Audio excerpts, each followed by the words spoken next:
Hello students आज हम करने वाले हैं एक्सरसाइज 4.3 का इंट्रोडक्शन पार्ट। तो आज हम स्टार्ट करेंगे graph of a linear equation in two variables. तो देखो इसमें हम पढ़ने वाले हैं कि अगर हमें एक लीनियर इक्वेशन दे दिया जाए तो उस लीनियर इक्वेशन का ग्राफ कैसे बनाएंगे।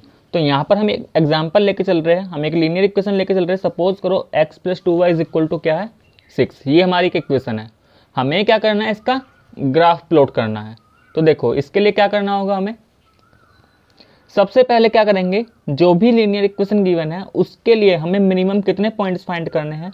उसके लिए हमें मिनिमम 2 पॉइंट्स फाइंड करने पड़ेंगे। 2 पॉइंट्स से मतलब क्या है, मिनिमम 2 सॉल्यूशन फाइंड करने पड़ेंगे। ठीक है, मैक्सिमम तो हम इसके लिए 2 भी 3 भी कर सकते हैं, 4 भी कर सकते हैं, जितना चाहे कर सकते हैं, लेकिन हमें मिनिमम कितने फाइंड करने होंगे, 2 सॉल्यूशन। अब देखो तो सॉल्यूशन फाइंड करना हमने सीखा था। सपोज करो यहाँ पे मैं लेट कर लेता हूँ if x is equal to 0। अगर x हमारा 0 तो देखो क्या होगा, गिवन इक्वेशन में डालते हैं x की जगह 0, 0 + 2y इज इक्वल टू 6 बन जाएगा। तो ये 2y क्या बन जाएगा 6। तो यहाँ से y कितना आ गया 6/2 इज इक्वल टू 3। इसका मतलब जो सॉल्यूशन आता है वो सॉल्यूशन क्या बना, पहला x 0 है तो y कितना आएगा 3। और अगर मैं इसी सॉल्यूशन को पॉइंट की फॉर्म में लिखूँ तो कैसे लिख सकता हूँ कि 0,3 इसका एक सॉल्यूशन हो गया। मान लो इसको हमने पॉइंट A नाम दे दिया, ठीक है, इसको नाम दे दिया पॉइंट A। अब देखो अब क्या करना है, ये तो एक सॉल्यूशन फाइंड करा, हमें एक और फाइंड करना है। तो इस बारी मैं लेट कर रहा हूं, सपोज करो मैंने लेट कर लिया y इज इक्वल टू, यहाँ पे y is equal to 1 let कर लिया।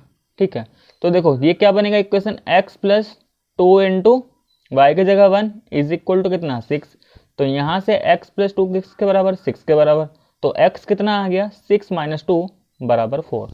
तो सेकंड सॉल्यूशन क्या आया, तो पॉइंट की फॉर्म में अगर हम लिखे तो x 4 है तो y कितना है 1। ठीक है, तो इसको हमने नाम दे दिया b। तो देखो ये हमारे 2 पॉइंट आ गए। ठीक है, तो मिनिमम तो हमें 2 ही पॉइंट चाहिए, चाहो तो एक और निकालना चाहते हो तो निकाल सकते हैं। सपोज करो यहाँ पे मैं y को 2 अगर लेता तो क्या होता, x + 2 इंटू 2 किसके बराबर होता है 6। अब देखो 2 × 2 = 4 हो जाएगा, तो उधर जाएगा तो x किसके बराबर 6 - 4 इज इक्वल टू 2। तो इसका एक और सॉल्यूशन आ गया और वो है 2,2। तो ऐसे ही बहुत सारे सॉल्यूशन हम इसके फाइंड कर सकते हैं। ठीक है, अब क्या करना होगा हमें, ये जो भी सॉल्यूशन आए हैं उसको हम क्या करेंगे, एक ग्राफ पर प्लॉट करते हैं। तो देखो पॉइंट्स को प्लॉट करना हमने कोऑर्डिनेट ज्योमेट्री में भी सीखा था, एक बार फिर से देख लेते हैं। सबसे पहले क्या करेंगे, हमने x एक्सिस और y एक्सिस बना लिया। अब देखो यहाँ पे मान लेते हैं, सबसे पहले पॉइंट मान लेते हैं, ये क्या है, ये 1 होगा। अब ये तो देखो ओरिजिन होता था हमारा, तो इसका कोऑर्डिनेट तो यहाँ पे 0 होता था, ये 1 होगा। ये x2 मान लिया, ये 3, ये 4, 5, 6, 7। ऐसे ही इधर क्या होता था 0, इस ओरिजिन के लेफ्ट में x कैसा होता था नेगेटिव, तो ये -1 हो गया, -2 हो गया, -3। इस ओरिजिन से ऊपर y हमारा पॉजिटिव होता था, तो ये 1, 2, 3, 4, 5 एंड सो ऑन, हम आगे तक कितना भी कर सकते हैं।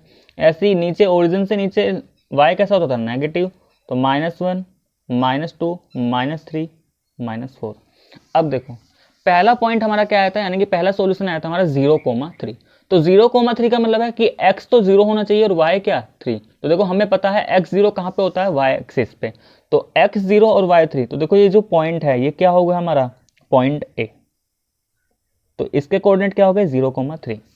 सेकंड पॉइंट जब हमने फाइंड किया था तो 4,1। तो 4,1 का मतलब कि x4 एंड y1।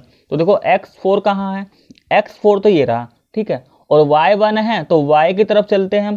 तो y1 देखो ये वाला पॉइंट जो होगा, अगर मैं इस पॉइंट से x पे परपेंडिकुलर डालूं तो कितना मिलेगा 4, और अगर इस पॉइंट से y पे परपेंडिकुलर डालता हूं तो कितना मिलेगा 1। ठीक है, इसका मतलब ये हो गया हमारा b पॉइंट, और इसके कोऑर्डिनेट क्या है 4,1। और हमने एक और पॉइंट निकाला था लास्ट में, थर्ड पॉइंट। वैसे इसकी रिक्वायरमेंट तो नहीं थी, लेकिन अगर इसको भी प्लॉट करें तो कितना आएगा 2,2। तो देखो हम इसको भी प्लॉट कर लेते हैं। तो 2,2 का मतलब कि x भी 2 और y भी 2। तो देखो अगर इधर जाएंगे तो यहाँ पे x2, अब हम ऊपर जाते हैं y की तरफ, तो यहाँ पे इस पॉइंट पे जब आएंगे तो ये पॉइंट कौन सा है 2,2। ठीक है, तो ये तीनों पॉइंट हमने प्लॉट कर लिए। अब क्या करना होगा, इन तीनों पॉइंट को हमें कर देना है ज्वाइन। तो देखो जैसे ही हम ज्वाइन करेंगे तो इन तीनों पॉइंट से एक ही लाइन पास हो रही है, ठीक है। हमने इसको ज्वाइन किया तो एक ऐसा स्ट्रेट लाइन बना। तो देखो तीनों ही पॉइंट से एक स्ट्रेट लाइन पास हुई। तो ये जो लाइन बनी है, ये जो स्ट्रेट लाइन बनी है, यही क्या है, इस गिवन इक्वेशन का ग्राफ है। तो इस लाइन की इक्वेशन क्या हो जाएगी, x plus 2y is equal to 6। इसका मतलब ये जो लीनियर इक्वेशन हमें गिवन था, इसका ग्राफ क्या हुआ, कैसा मिला हमें, एक स्ट्रेट लाइन मिला। और कौन सी स्ट्रेट लाइन है, ये रही, ठीक है। अब देखो, तो ग्राफ तो इसका बहुत इजी है बनाना। सिर्फ हमें क्या करना होगा, हमें कोई भी लीनियर इक्वेशन दे रखी होगी, सबसे पहले हमें उस लीनियर इक्वेशन के दो सॉल्यूशन फाइंड करने हैं। दो से ज्यादा कर लोगे कोई दिक्कत नहीं, लेकिन मिनिमम कितने चाहिए, दो, ठीक है। 2 पॉइंट्स इसलिए लेते हैं क्योंकि अगर हमारे पास एक पॉइंट है तो इसका मतलब क्या है, एक पॉइंट से इनफाइनाइट लाइन पास हो सकती है। लेकिन अगर मैं 2 पॉइंट प्लॉट करूं और मैं कहूं एक लाइन बनाओ जो दोनों, ऐसी लाइन बनाओ जो दोनों पॉइंट से पास हो, तो केवल और केवल एक ही लाइन बन सकती है, ठीक है। तो इसलिए हम मिनिमम कितने पॉइंट लेते हैं, 2 पॉइंट। तो ग्राफ बनाने के लिए बस कुछ नहीं करना, हमें पॉइंट्स निकालने हैं, पॉइंट्स को हमें ग्राफ पे प्लॉट करना होगा और उन पॉइंट्स को क्या कर देना है, ज्वाइन। तो जो लाइन मिलेगी वही लाइन क्या होगा, गिवन इक्वेशन का ग्राफ होगा। तो ग्राफ तो यहाँ पे बन गया। अब ग्राफ बनने के बाद यहाँ पे हम कुछ कंक्लूजन निकालते हैं, ठीक है। तो देखो पहला कंक्लूजन क्या है यहाँ पे, every point whose coordinates satisfy the given equation lies on the line AB। देखो इसका मतलब क्या है कि अगर हम कोई भी ऐसा पॉइंट लेते हैं जिसके कोऑर्डिनेट उस इक्वेशन को सेटिस्फाई करेंगे, वो क्या होगा, वो हमारा AB लाइन जो है, ये जो लाइन AB बना है, इसी के ऊपर लाई करेगा। जैसे फॉर एग्जाम्पल, जैसे अगर मैं इस वाले सॉल्यूशन की बात करूं, यहाँ पे मैं एक ऐसा कोऑर्डिनेट लेता हूं, एक ऐसा पॉइंट लेता हूं जो इस इक्वेशन को सेटिस्फाई करे। सपोज करो यहाँ पे मैं यहाँ पे क्या ले सकते हैं हम, सपोज करो यहाँ पे y को 0 लेते हैं, ठीक है। तो y को 0 और x को 6। तो देखो यानी कि पॉइंट क्या ले रहा हूं मैं, 6,0। अब देखो अगर मैं इस इक्वेशन में 6,0 पुट करता हूं तो क्या मिलेगा, 6 plus 2 into 0 is equal to 6। इसका मतलब 6 इक्वल टू 6। तो जो 6,0 पॉइंट है वो इस इक्वेशन को सेटिस्फाई कर रहा है। तो पहला कंक्लूजन यही है कि कोई भी पॉइंट जो इस इक्वेशन को सेटिस्फाई कर रहा होगा वो कहाँ आएगा, वो उस लाइन के ऊपर ही लाई करेगा। तो देखो 6,0 इसको सेटिस्फाई कर रहा है। अब देखते हैं यहाँ पे, तो अगर ये सेटिस्फाई कर रहा है, इसका मतलब ये है 6,0 जो हमने लाइन बनाई है, जो हमने ग्राफ बनाया है, उसी लाइन के ऊपर आने वाला है। तो ध्यान से देखो, ये जो 6,0 पॉइंट है ये यहाँ पे आ रहा है ना, तो देखो ध्यान से, ये तो हमारा इस लाइन AB के ऊपर ही आ रहा था। तो पहला कंक्लूजन यही पड़ा था। इसका मतलब इस लाइन के ऊपर जो भी पॉइंट आ रहे होंगे वो सब हमारे क्या है, सॉल्यूशन है। तो देखो सेकंड पॉइंट हमारा यही है, every point AB on the line AB gives a solution x is equal to a, y is equal to b of given equation. तो पहला कंक्लूजन क्या था कि जो भी पॉइंट इस इक्वेशन को सेटिस्फाई करेगा वो सारे पॉइंट इसी के ऊपर लाई करेंगे, और उसी का कन्वर्स क्या हो जाएगा कि इस लाइन के ऊपर जो भी पॉइंट्स है वो सारे क्या होंगे, इस इक्वेशन के सॉल्यूशन होंगे। जैसे अगर मैं इस वाले पॉइंट की बात करता हूँ, देखो ये एक पॉइंट है यहाँ पे, अगर इस पॉइंट के कोऑर्डिनेट देखूं तो इस पॉइंट का कोऑर्डिनेट क्या है, देखो यहाँ पे x कितना है, -2, x कितना है -2, और इस पॉइंट से y पे परपेंडिकुलरली जाऊंगा तो y कितना मिल रहा है, 4। तो -2,4 एक ऐसा पॉइंट है जो इस इक्वेशन के ऊपर लाई कर रहा है। और देखो जब मैं यहाँ पे इस इक्वेशन में -2,4 पुट करता हूँ तो क्या मिलता है, -2 + 2 × 4, सोल्व करेंगे कितना आएगा, -2 + 8 इज इक्वल टू 6। तो देखो ये RHS के बराबर ही आ गया। इसका मतलब क्या है, ये जो -2,4 है ये इस इक्वेशन को सेटिस्फाई कर रहा है, इसका मतलब ये इसका सॉल्यूशन हुआ। तो यहाँ से हमने दो कंक्लूजन निकाले कि कोई भी पॉइंट्स जो इस लाइन के ऊपर आ रहा है वो इस गिवन इक्वेशन का क्या होगा, सॉल्यूशन होगा, और कोई भी पॉइंट जो इसका सॉल्यूशन है वो कहाँ पे लाई करेगा, इस लाइन के ऊपर लाई करेगा। मतलब ये दोनों क्या है, एक वाइस वर्सा है, मतलब एक दूसरे का कन्वर्स है, ठीक है। अब आते हैं इसमें थर्ड पॉइंट पे। देखो थर्ड पॉइंट क्या है, any point which does not lie on the line AB। कोई भी ऐसा पॉइंट जो लाइन AB के ऊपर नहीं आ रहा होगा, is not a solution of given equation. तो वो पॉइंट उस इक्वेशन का सॉल्यूशन नहीं होगा। जैसे यहाँ पे भी हम इसे एग्जांपल की हेल्प से समझते हैं। सपोज करो जैसे अगर मैं ये पॉइंट लूँ, ठीक है, बस इस लाइन से अलग कोई भी पॉइंट ले सकते हो। सपोज करो यही वाला पॉइंट ले लो, ये लाइन पे तो नहीं है। अब इस पॉइंट के कोऑर्डिनेट ध्यान से देखो, यहाँ पे x कितना 1, y कितना 1, इस पॉइंट के कोऑर्डिनेट क्या है 1, 1।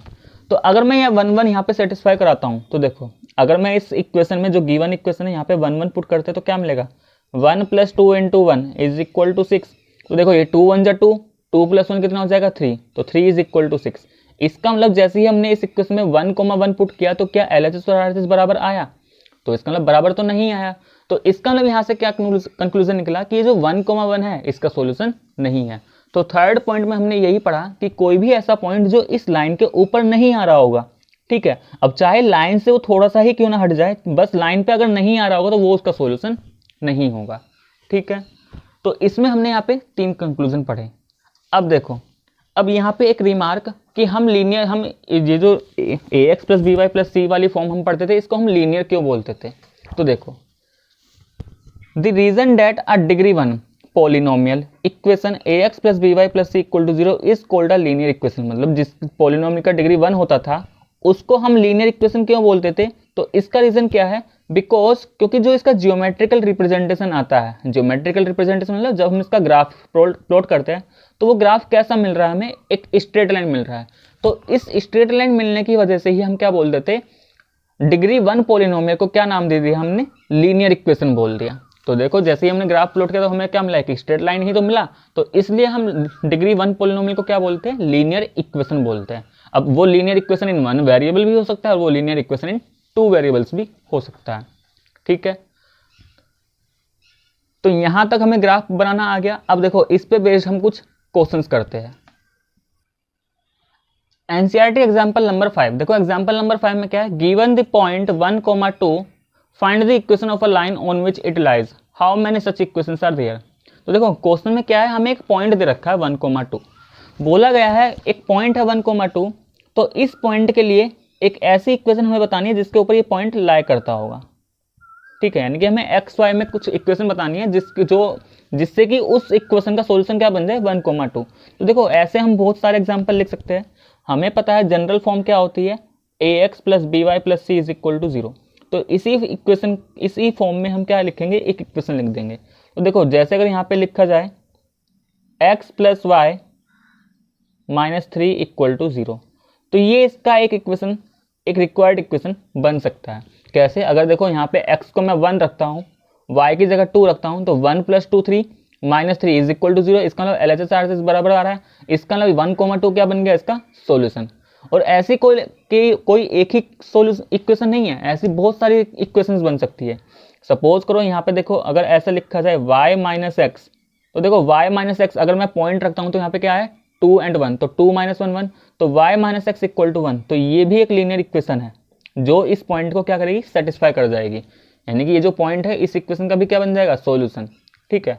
और ऐसी हम बहुत सारी इक्वेशन ले सकते हैं। सपोज करो ये 3x + 2y हमने लिख दिया। अब क्या करो, अगर हमें इसे इक्वेशन बनाना है जिससे कि 1, 2 इसका क्या बन जाए? सॉल्यूशन। तो क्या करो, यहाँ पे हमने ये तो ऐसे ही लिख दिया रैंडमली 3x + 2y। पहले मैं x और y की वैल्यू लेट कर लेता हूँ, वो x और y की क्या करते हैं? वैल्यू पुट कर लेते हैं। तो देखो अगर x y की वैल्यू पुट करता हूँ तो 3 × 1 + 2 × 2, तो कितना आ रहा है? 3 + 4, इसका मतलब ये 7 आ रहा है। तो देखो अगर ये 7 आ रहा है तो बस मैं क्या करूँ, यहाँ पे = 7 लिख दूँ, तो ये क्या बन जाएगा? एक रिक्वायर्ड इक्वेशन बन गई। तो ऐसे तो हम बहुत सारी इक्वेशंस बना सकते हैं जिसके लिए 1, 2 क्या हो जाएगा? सॉल्यूशन हो जाएगा, ठीक है। तो क्वेश्चन में यही था कि 1, 2 अगर पॉइंट है तो हमें एक ऐसी इक्वेशन लिखनी है जिसके लिए सॉल्यूशन बन जाए। तो इक्वेशंस तो हमने ये भी लिख दी, ये भी लिख दी, ये भी लिख दी। आगे क्वेश्चन ये पूछ रहा था कि ऐसे कितनी इक्वेशंस हम लिख सकते हैं, तो उसका आंसर क्या हो जाएगा कि देयर आर इनफाइनाइट इक्वेशन। ऐसी बहुत सारी इक्वेशन हो सकती है जिसके लिए 1, 2 क्या बन जाएगा? सॉल्यूशन बन जाएगा, ठीक है। तो ये था हमारा एग्जाम्पल नंबर 5। नेक्स्ट आते हैं यहाँ पे example number 6, NCERT example number 6। देखो एग्जाम्पल नंबर 6 में क्या है, ये रहा example number 6। Draw the graph of x + y = 7। हमें एक लीनियर इक्वेशन गिवन है x + y = 7।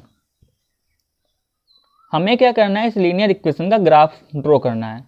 तो देखो ग्राफ ड्रॉ करने के लिए क्या बताया? सबसे पहले हमें 2 रिक्वायर्ड पॉइंट फाइंड करने होंगे, यानी कि इसके 2 सॉल्यूशन फाइंड करने होंगे। तो मान लेते हैं अगर x हमारा 0 होता है, तो देखो अगर x 0 हुआ तो यहाँ पे डालेंगे, तो 0 + y = कितना? 7। तो यहाँ से y निकल के कितना आएगा? 7। तो देखो पहला सॉल्यूशन क्या निकल के आया? 0, 7। मान लेते हैं पॉइंट A, ठीक है। इसी तरीके से एक और सॉल्यूशन निकाल लेंगे, बस हम 2 निकाल लेंगे, 2 ही हमारे लिए सफिशिएंट होगा। ठीक है, 2 से ज़्यादा निकालना चाहते हो निकाल सकते हो, लेकिन उसकी कोई रिक्वायरमेंट नहीं है। दूसरे केस में अब हम क्या कर लेते हैं, y = 0। अच्छा, यहाँ पे एक बात और ध्यान रखना कि जैसे मैंने यहाँ पे y को 0 लेट किया, तो लेट करने के तो मैं y भी लेट कर सकता हूँ, x भी लेट कर सकता हूँ। बस ध्यान रहे, जैसे मैंने यहाँ पे पहले वाले केस में x को 0 लेट कर लिया तो y कितना आया था, 7 आया था। इसका मतलब अगर मैं यहाँ पे y को लेट कर रहा हूँ तो y एक ऐसी वैल्यू होनी चाहिए जो इसमें ना आई हो। मतलब जैसे यहाँ पे 7 आ गया तो मैं यहाँ पे 7 नहीं ले सकता। क्यों? क्योंकि अगर मैंने y को 7 लिया तो होगा क्या, उसके कोरस्पॉन्डिंग x हमें 0 मिलेगा। अब पॉइंट तो यहाँ से भी फिर 0,7 और यहाँ से भी 0,7, तो वो सेम ही पॉइंट बन जाएंगे।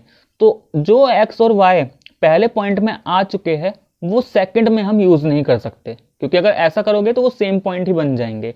ठीक है, तो इसलिए मैंने क्या कर लिया, y को 0। तो देखो इक्वेशन क्या बनेगी, x + 0 = 7। सिंप्लीफाई करें तो x कितना, 7। तो यहाँ से सेकंड सॉल्यूशन क्या आ गया, x 7 एंड y 0। मान लेते हैं पॉइंट B।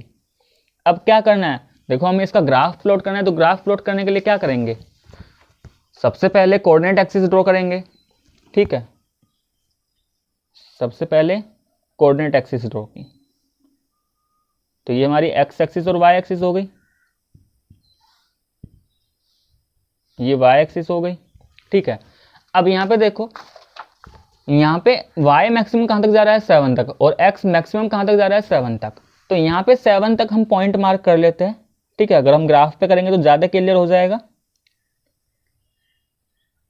4 5 6 7, ऐसे यहाँ पे भी 7 तक मार्क कर लेते हैं, 1 2। बस ध्यान रहे गैप थोड़ा सा इक्वल लेके चलना हमें। अगर ग्राफ पे ले रहे हैं तो वो भी इक्वल, अगर हम विदाउट ग्राफ कर रहे हैं तो उसमें गैप हमें इक्वल लेके चलना है। ठीक है, तो देखो पहला पॉइंट क्या था हमारे पास, 0,7। अच्छा, ये 0,7 कहाँ पे, अच्छा 7 से आगे 1 2 पॉइंट और लिखें तो ये 8 9 ऐसे हो जाएगा। ठीक है, 0,7 का मतलब क्या कि x0 एंड y7। तो x0 कहाँ पे होता है, y एक्सिस पे होता है। तो देखो 0,7 कौन सा पॉइंट बन जाएगा, ये वाला पॉइंट, इसको हमने नाम दिया था a। सेकंड पॉइंट क्या था हमारा, b 7,0। तो 7,0 मतलब x तो 7 है और y 0, तो ये कौन सा पॉइंट बन जाएगा, ये रहा 7,0। इसको क्या नाम दिया था, b। दोनों पॉइंट को क्या करेंगे, ज्वाइन कर देंगे। तो ए बी को हमने किया ज्वाइन,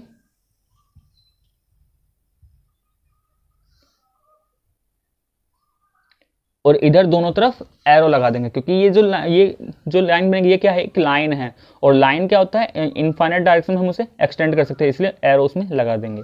और साथ के साथ इस इक्वेशन के ऊपर नाम लिख देते हैं। इस लाइन का इक्वेशन क्या है, x + y = 7। तो ये बन गया हमारा इसका रिक्वायर्ड ग्राफ। तो बस इसी तरीके से हमें ग्राफ इक्वेशन के 2 पॉइंट फाइंड करने हैं, ग्राफ पे प्लॉट करना है। ठीक है, और उसके बाद क्या करना है, उन दोनों पॉइंट को ज्वाइन कर देना है। तो जो लाइन मिलेगा वही लाइन क्या हो जाएगा, उस इक्वेशन का ग्राफ हो जाएगा। ठीक है, next example number 7 from NCERT.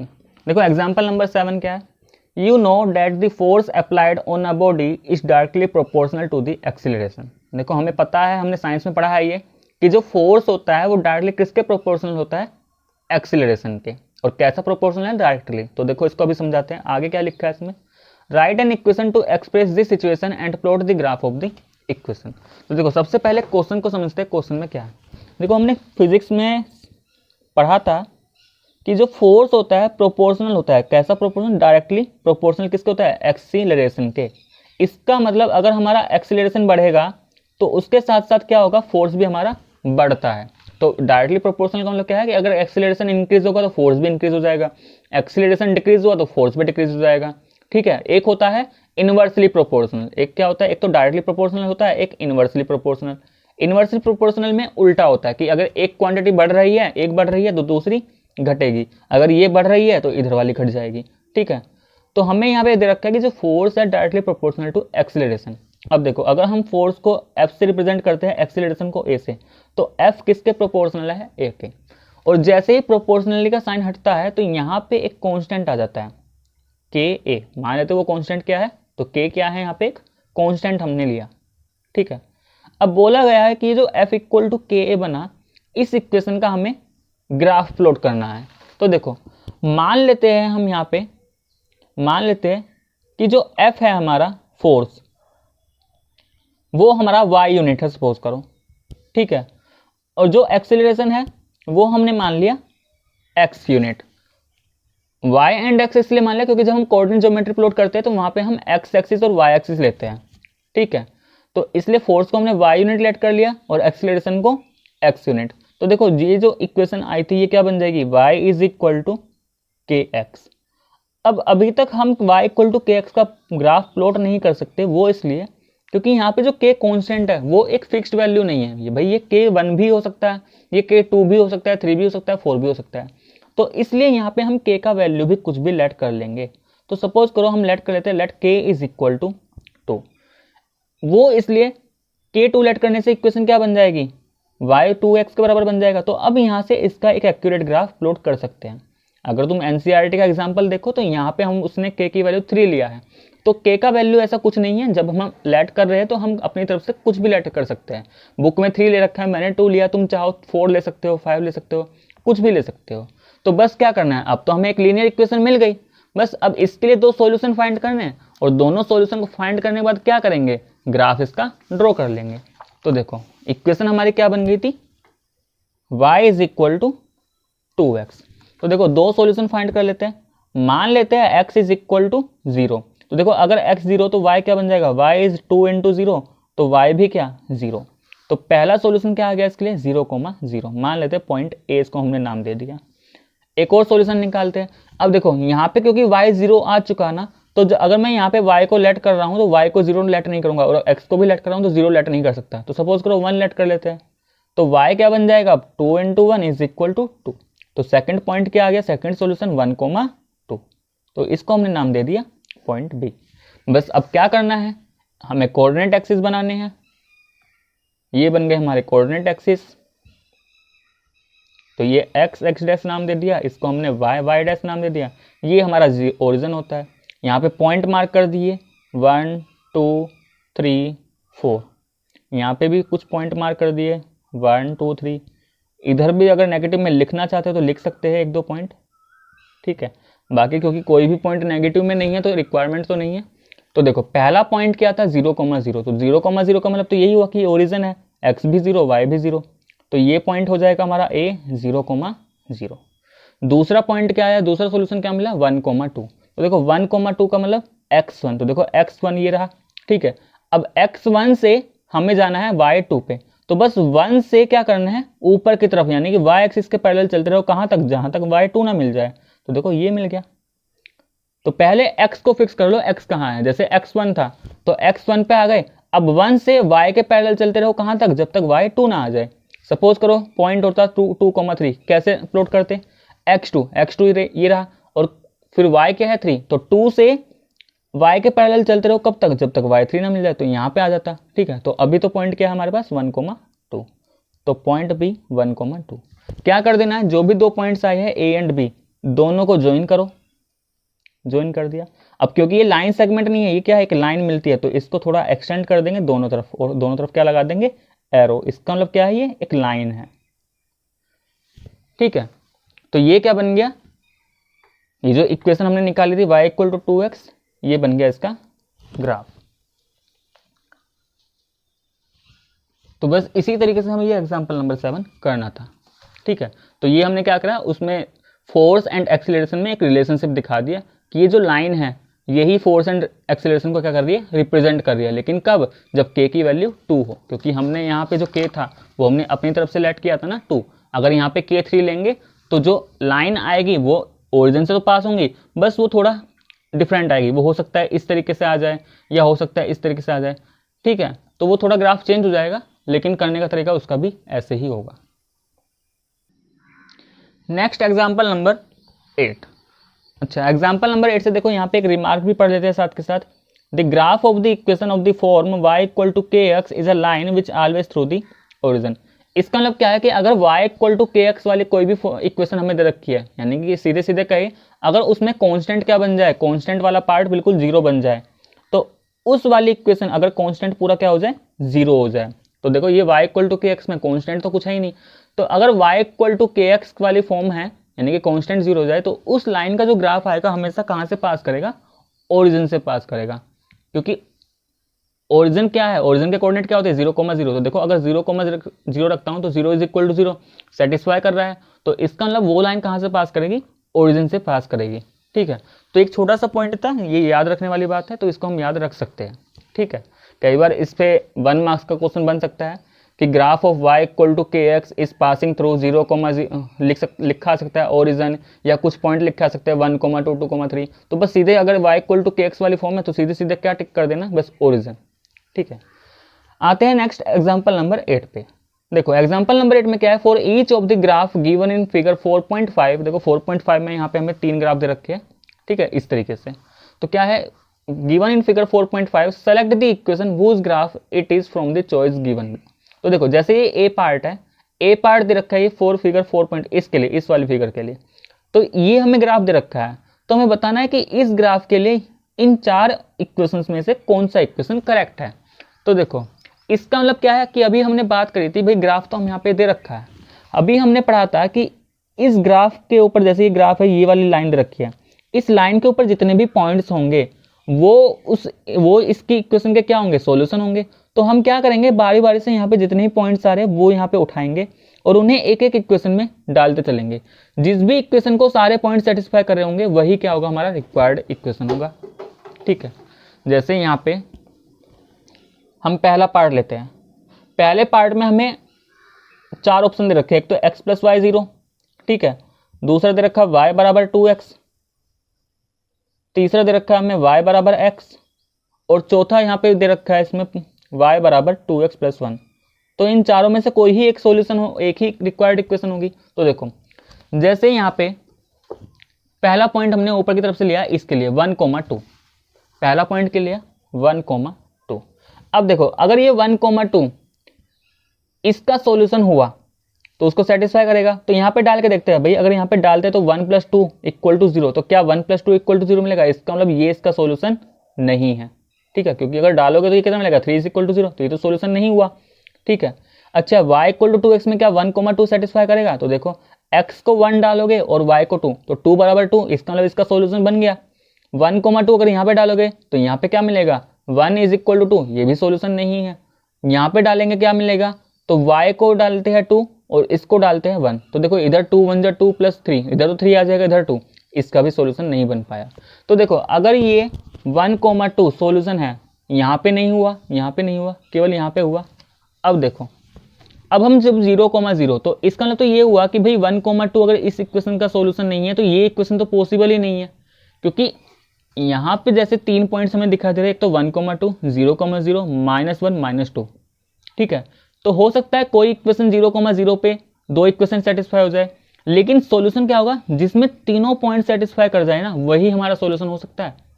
क्योंकि बताया था कि इस लाइन के ऊपर जितने भी पॉइंट्स आ रहे होंगे वो सारे ही पॉइंट्स उस रिक्वायर्ड इक्वेशन के क्या होंगे, सॉल्यूशन होंगे। तो जैसे अगर मैं 0,0 लेता तो होता क्या, 0,0, तो देखो 0,0 यहाँ पे वेरीफाई कर रहा है इसको, अगर यहाँ पे डालता तो यहाँ पे भी वेरीफाई कर रहा है, यहाँ पे डालता है यहाँ पे भी वेरीफाई कर रहा है, यहाँ पे डालता तो यहाँ पे वेरीफाई नहीं कर रहा। तो इसका मतलब ये नहीं है कि यहाँ पे अगर 3 राइट आ गए तो तीनों ही इक्वेशन हो सकती है, क्योंकि 1,2 पे ये फेल हो चुका, ये फेल हो चुका, ठीक है, और ये फेल, तो ये तो इक्वेशन हो ही नहीं सकती, ना ये हो सकती, ना ये हो सकती, ना ये हो सकती, बची ये वाली, तो ये अभी तक आ रही है। थर्ड पॉइंट पे भी एक बार वेरीफाई कर लेते हैं, -1 -2, तो देखो -1 -2 जब इस पर डालोगे तो क्या होगा, -1 इधर डालोगे, वो सॉरी -1 यहाँ डालोगे, -2, तो -2 के बराबर, तो यानी कि y = 2x, तीनों ही पॉइंट क्या बन रहे हैं इसके लिए, सॉल्यूशन। तो पहले वाले पार्ट के लिए सॉल्यूशन क्या हो जाएगा, y = 2x आ जाएगा। बस इसी तरीके से हमें चेक करने होंगे। ठीक है, जैसे क्वेश्चन नंबर एग्जांपल नंबर 8 का ही बी पार्ट अगर हम ले, तो बी पार्ट में हमें 4 ऑप्शन दे रखे हैं। पहला ऑप्शन है यहाँ पे x + y 0, दूसरा दे रखा है यहाँ पे y = 2x, तीसरा दे रखा है y = 2x + 4, और चौथा दे रखा है y = x - 4। तो ये तो हमें 4 पॉइंट्स दे रखे हैं, यानी कि जिसमें से हमें एक इक्वेशन सेलेक्ट करनी होगी। बाकी अब देखते हैं इसका ग्राफ कौन सा है, यानी कि इस ग्राफ के लिए हमें एक रिक्वायर्ड इक्वेशन ढूंढनी है। तो देखो इस ग्राफ के ऊपर कौन कौन से पॉइंट आ रहे हैं, पॉइंट तो बहुत सारे आ रहे हैं, लेकिन जो हमें दिखाई दे रहे हैं विजिबल है, एक तो 1,6, एक 0,4। मैं इसको यहाँ पे लिख लेता हूँ, 1,6 है, 0,4 है, और देखो एक पॉइंट्स और है, ये रहा हमारा -2,0। अब देखो तीनों ही पॉइंट्स एक ही लाइन के ऊपर आ रहे हैं, तो अगर यहाँ पे कोई भी रिक्वायर्ड इक्वेशन है तो रिक्वायर्ड इक्वेशन तीनों पॉइंट्स को ही क्या करेगा, सेटिस्फाई करेगा, यानी तीनों पॉइंट्स उस इक्वेशन को सेटिस्फाई करेंगे। अगर तीन में से एक भी पॉइंट्स उस इक्वेशन को सेटिस्फाई नहीं कर रहा तो इसका मतलब फिर वो इक्वेशन नहीं हो सकती। जैसे अगर मैं पहला पॉइंट लेता हूँ 1,6, तो देखो अगर 1,6 यहाँ पे डालता हूँ, अगर 1,6 यहाँ पे डाला तो 1 + 6 7, 7 = 0, यानी कि ये फेल हो चुका 1,6 के लिए। तो ये 1,6 ने इसको सेटिस्फाई नहीं किया, इसका मतलब ये वाली इक्वेशन पॉसिबल ही नहीं है, क्योंकि ये पहले में ही फेल हो चुका। 1,6 यहाँ पे डालेंगे तो देखो x को 1 डालो, y को 6, तो क्या 6 = 2 होगा? नहीं होगा, इसका मतलब यहाँ पे भी उसको सेटिस्फाई नहीं कर रहा। यहाँ पे डालते हैं तो देखो x को 1 डालोगे तो 2 × 1 = 2 + 4 6, तो 6 और y कितना था 6, तो 6 = 6, इसको सेटिस्फाई कर रहा है। तो ये इक्वेशन अभी हो सकता है, अभी होगा या नहीं ये तो नहीं पता, लेकिन हो सकता है, ठीक है। अच्छा 1,6 यहाँ पे डालेंगे तो देखो यहाँ पे 1 -4 और ये क्या 6, तो ये भी बराबर नहीं आएगा। इसका मतलब पहले ही ऑप्शन से हमें क्या पता लग गया कि ये इक्वेशन फेल है, ये भी फेल है, ये भी फेल है, तो इस पे राइट आया। इसका मतलब यही सॉल्यूशन, यही इक्वेशन हो सकता है। चाहो तो इसमें बाकी पॉइंट्स के लिए वेरीफाई करके देख सकते हो। देखो अगर 0,4 डालोगे तो 0,4 इसको सेटिस्फाई नहीं करेगा, 0,4 इसको सेटिस्फाई नहीं करेगा, और 0,4 क्या इसको सेटिस्फाई करेगा, 0,4 इसको भी सेटिस्फाई नहीं करेगा। इसका मतलब अगर यहाँ पे देखा जाए तो 0 डालोगे तो 4, तो 4 इसको सेटिस्फाई कर रहा है। ऐसे ही अगर -2,0 डालते हो तो -2,0 इस इक्वेशन को सेटिस्फाई नहीं करेगा, क्या इसको सेटिस्फाई करेगा, इसको भी सेटिस्फाई नहीं करेगा। यहाँ पे डालते हो तो सेटिस्फाई कर देगा भाई 2 × -2, -2 + 4 कितना, वो x को डालो कितना -2, तो ये -4 + 4 कितना 0, तो y 0 ही आ रहा है, तो सेटिस्फाई कर रहा है। यहाँ पे अगर डालते हैं तो कितना मिलेगा, -2 -4 -6, क्या 0 के बराबर, पॉसिबल ही नहीं है, तो इसको भी। तो किस इक्वेशन, तीनों पॉइंट्स किस इक्वेशन को सेटिस्फाई कर रहे हैं, इसको। इसका मतलब रिक्वायर्ड सॉल्यूशन क्या है, रिक्वायर्ड इक्वेशन क्या है, y = 2x + 4। इसी तरीके से को एग्जाम्पल नंबर 8 का सी पार्ट, तो देखो सी पार्ट में भी हम चारों इक्वेशन लिख लेते हैं। x + y = 0, दूसरा दे रखा है y = 2x, तीसरा दे रखा है यहाँ पे पॉइंट इक्वेशन y = 2x + 1, और चौथी इक्वेशन है y = 2x - 4। अच्छा इसके लिए पॉसिबल पॉइंट क्या क्या दे रखे हैं, जैसे हमें इस वाले ग्राफ के लिए चेक करना है कि इस ग्राफ के लिए इन चारों में से जो अभी लिख किया है, इन चारों में से कौन सी इक्वेशन हो सकती है। तो सबसे पहले देखो इस ग्राफ के ऊपर कौन कौन से पॉइंट मुझे विजिबल हो रहे हैं। जैसे 2,0 है तो मैं पॉइंट लिख दे रहा हूँ, एक 2,0 इसको सेटिस्फाई कराएंगे, एक 1 - 2 एक पॉइंट ये हो गया, फिर हो गया ये 0 - 4, और चौथा पॉइंट क्या है नीचे 1 - 1 - 6, ठीक है। तो बस हम ये देख लेंगे कि एक ऐसी इक्वेशन जो इन चारों पॉइंट्स को सेटिस्फाई कर जाए, यानी कि एक ऐसी इक्वेशन जिसके लिए चारों पॉइंट्स क्या बन जाए, सॉल्यूशन, तो वही हमारा रिक्वायर्ड इक्वेशन है। तो देखो पहला पॉइंट अगर मैं 2,0 लेता हूँ तो देखो जैसे ही 2,0 डालूंगा, इसका मतलब इस वाले लीनियर इक्वेशन में के लिए 2,0 सॉल्यूशन नहीं है, तो इसका मतलब ये है कि भाई ये तो फिर इक्वेशन, ये तो रिक्वायर्ड आंसर हमारा हो ही नहीं सकती, तो ये ऑप्शन तो पहले ही कैंसिल हो चुका है, तो बाकी पॉइंट्स अब मैं यहाँ पे पुट नहीं करूँगा। अच्छा यहाँ पे 2,0 डालता हूँ तो देखो यहाँ पे 2 डालोगे 4 = 0, तो पॉसिबल ये भी सॉल्यूशन नहीं बना, इसका मतलब ये भी इक्वेशन रिक्वायर्ड इक्वेशन नहीं हो सकती, ठीक है। 2,0 अगर यहाँ पे डालते हैं तो देखो 2 × 2 = 4, 4 + 1 5, तो क्या 0 के बराबर आएगा, तो यहाँ पे भी ये सॉल्यूशन नहीं बन पा रहा, तो ये भी इक्वेशन नहीं हो सकती। और अगर यहाँ पे डालते हैं तो देखो 2 × 4 - 4 = 0, इसका मतलब ये है। तो ध्यान से देखो अगर ये बाकी तीनों पॉइंट्स यहाँ पे पुट करके देख भी लोगे तो हो सकता है किसी एक के लिए सेटिस्फाई हो जाए, लेकिन क्या होना चाहिए, अगर ये चारों पॉइंट्स जिसके सॉल्यूशन होंगे चारों केस में तो वही इक्वेशन हो सकती है। तो जब चारों पॉइंट्स रिमेनिंग पॉइंट्स को यहाँ पे डालोगे तो देखो 1, -2 के लिए ये सेटिस्फाई करेगा, 2 × 1 2 हो जाएगा, 2 - 4 -2, तो -2 के बराबर, तो चारों पॉइंट्स इसी इक्वेशन को सेटिस्फाई करेंगे। तो रिक्वायर्ड इक्वेशन क्या है हमारा, यही है। तो अगर एक में भी फेल हो जा रहा है तो उस इक्वेशन में तो चेक करने की ज़रूरत ही नहीं है, बस क्या करना है, जैसे ये फेल हो गया तो हमने इसमें बाकी ऑप्शन चेक ही नहीं किए, बस एक इक्वेशन ये बनी थी, तो यही रिक्वायर्ड इक्वेशन है हमारा, ठीक है। तो यहाँ तक हमारा एग्जाम्पल नंबर 8 खत्म हो चुका। तो स्टूडेंट्स ये हमने आज पढ़ा एक्सरसाइज 4.3 का इंट्रोडक्शन पार्ट। नेक्स्ट वीडियो में हम पढ़ेंगे एक्सरसाइज 4.3 का सॉल्यूशन। तो स्टूडेंट्स अगर आपको मेरा वीडियो पसंद आया तो प्लीज़ वीडियो को लाइक करें, शेयर करें और कमेंट करके ज़रूर बताएं।